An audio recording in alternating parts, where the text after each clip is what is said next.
Liz and Mike from 105.1 The Buzz joining us live. Good morning. Morning. Good morning, guys. Morning. All right.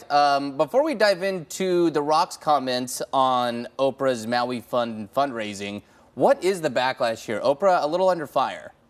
Oh my gosh. So there was this thing after the Maui wildfires took place, which by the way, Oprah owns a lot of that land. So a lot of that land personally affects her, where she tried to set up a fund where her and Dwayne "The Rock" Johnson posted this video where they were raising money and then they each pledged like $5 million. Now they didn't say they were donating $5 million apiece. They were pledging and they were asking for donations. And it was very tone deaf because people were like, hold up a second. Both of y'all are filthy rich and you're asking us for money to help fund this campaign thing that you're going to be doing, which obviously we all wanted to help with the fires in Maui.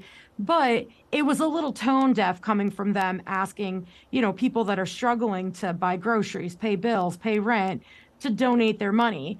And so there was all this backlash about it. Oprah ends up making a statement while she was promoting her book.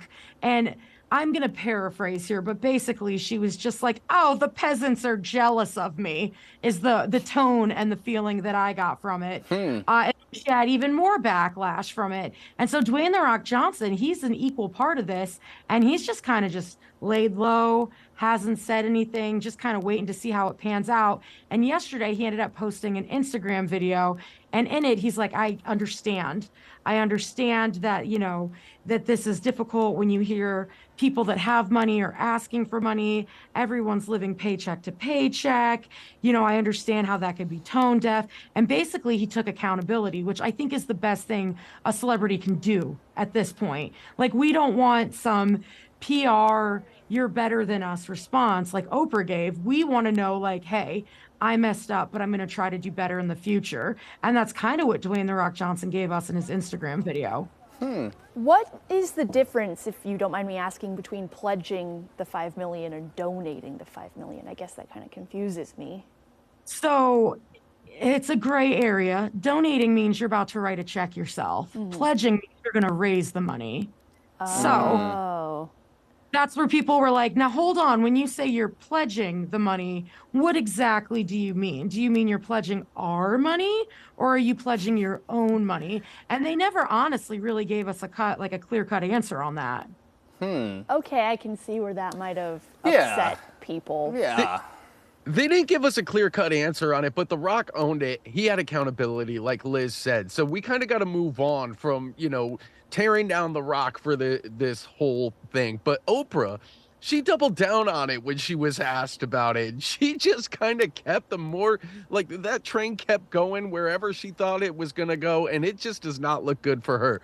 So this is good for The Rock. Hopefully he'll get some separation from the issue, but I don't know if it's going to help Oprah at all in the long run. Well, I mean, she can go home and cry into her billions of dollars, and she's not worried. Hopefully at the end of the day, the money is getting used in Maui to recover. So hopefully that money has been sent that direction in order to make that progress. Yeah, and there are still very many relief funds you can donate to that are unaffiliated with either Dwayne "The Rock" Johnson or Oprah. So consider those. All right, well, let's reset the counter. It's been approximately 0 days once again since we talked about Travis and Taylor.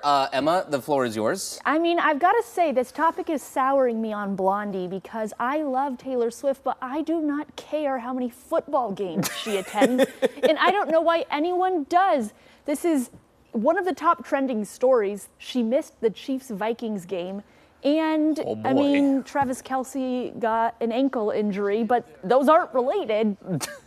We think. And he was able to come back out and play afterwards.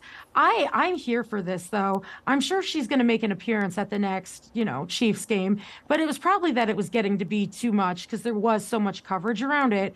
But me personally, as somebody that's not too much into sports, this is, when I go to a game and there's a celebrity there, for me, that's the coolest, most hyped thing ever. One time I went to a basketball game and Justin Timberlake was there.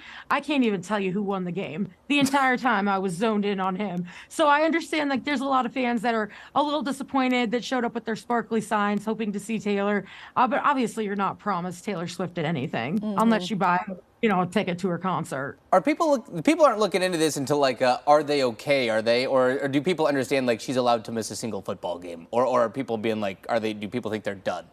Travis and Taylor. I mean, I don't. Oh, go ahead. I was just going to say that I think this is, Travis Kelce and the Chiefs did not have a primetime game last week or yesterday. There's no need to roll out the Taylor Swift red carpet. They're back on primetime this Thursday. We'll see if she ends up there. And who are they playing this Controversies Thursday? keep spinning. I don't know. Do you know where they play? Broncos, Denver Broncos, another terrible team for the Chiefs. All right. Well, I guess we'll follow up on Friday if she makes it to We'll that follow game. up tomorrow. I know. I'm going to start plugging my ears and closing my eyes because I just want to hear something else Taylor Swift related or something else, period. All right, guys. We'll be back on it here tomorrow. We'll reset the counter. All right, sounds good. Bye. Bye, guys. Bye. And you can listen to Liz and Mike every weekday morning on 105.1 The Buzz. Yeah, the T-Swift train really is a buzzing.